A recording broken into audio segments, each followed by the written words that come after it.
All right, guys, so this is the Patriots novel. I have read this several times, actually. Had it for years. I'm big into preparedness. This thing is about prepping, or basically a scenario in which prepping would be necessary, a coming collapse.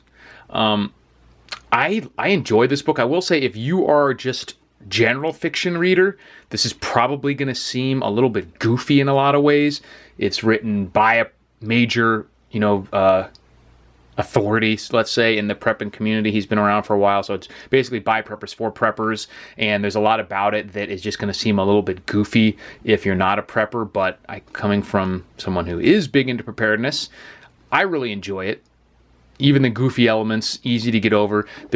Probably could have used an editor for some of the portions that just needed to be stricken or greatly reduced. He gets lost in the weeds talking about the technical minutia of some different elements of gear and stuff, which it just doesn't contribute that much to the novel.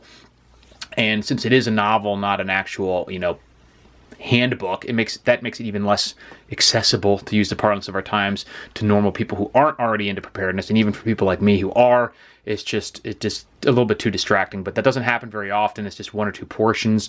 So overall, I think that for regular people who are just looking for an interesting novel, probably going to find this a little strange, quirky. If you're into preparedness, you're probably going to love it.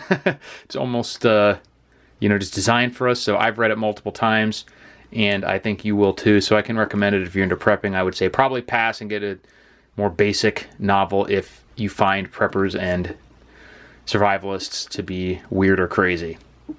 As always, link is in the description.